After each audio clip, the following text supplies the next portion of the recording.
Thank Buddha it's Friday.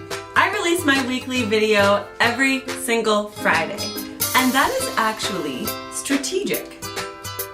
Any doula or midwife or OB will tell you that natural labors tend to occur in evenings as well as weekends, and so weekend evenings are especially common. Of course, we're talking natural, spontaneous labors here. Labor inductions as well as C-sections are much more common through the day, the ones that are kind of externally controlled or more medically managed, but spontaneous natural labors are being internally controlled. So what's going on in there?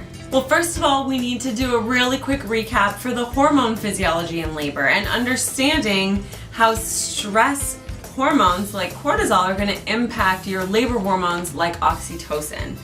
So if there's a saber-toothed tiger chasing you and you've got cortisol pumping through your bones?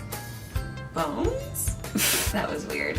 So you've got cortisol pumping through your body understands that that is not a good time to like pop a squat and push out a baby, right? Your body understands like, oh no, this stressful event takes precedence right now because if I give birth to my baby, saber-toothed tiger's gonna eat it. So cortisol blocks the labor hormones from being produced for that exact reason. For the continuity of the species, for evolutionary like protection, it's important that if cortisol is present, it means mom needs to find safety. And so on the evenings and weekends, stress just kind of fades away a little bit.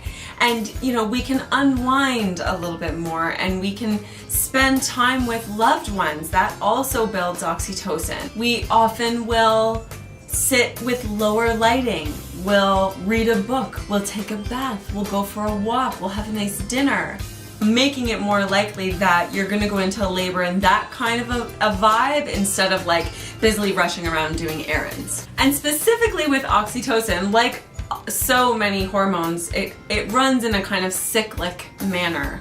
And so the levels of oxytocin are naturally just higher in the evening hours, in those kind of wee morning hours. And so that is why it's so common to kind of wake up in the middle of the night with contractions. And if you saw last week's episode all about how different hormones will help or hurt your progress in labor, then you know that melatonin is also involved in this process, in this evening and weekend kind of a trend, because obviously melatonin is your sleep hormone, and so it's going to be highest in the wee hours as you're sleeping. In this episode, we talk about how to boost melatonin production so that there's lots of melatonin floating around so that it can energize and boost that oxytocin to have those stronger, more regular contractions. And of course, I have to say that this is really just a very general thing.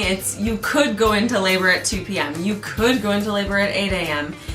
There's so much variability, but just if you're thinking about hormone physiology, if you're thinking about trends, if you're thinking about the way that the body likes to work, then women typically labor through the night. But if you start getting contractions on a Tuesday at 3 p.m., get home, get organized, get set, because it doesn't mean it's not labor just because it's the middle of the afternoon. So that's it, you guys. That's all I've got for you on why babies are typically born on evenings and weekends. Something to just kind of file away in the back of your mind and something to kind of think about. But more importantly, working on that hormone profile and working on lowering your stress and elevating your oxytocin. If you're digging this kind of information and you want to learn more about naturopathic labor preparation, you can sign up for my webinar that is happening this week over at loveyourlabor.com/webinar. You can sign up totally for free. Just give me your name and email and I'll send you all the details. If you liked this video, please be sure to actually like it, leave me a comment, tag one of your pregnant mama friends, or share it on your page. I want you to birth boldly and love your labor. Thank you so much for watching, and I'll see you next time on Brammer's Baby Talk.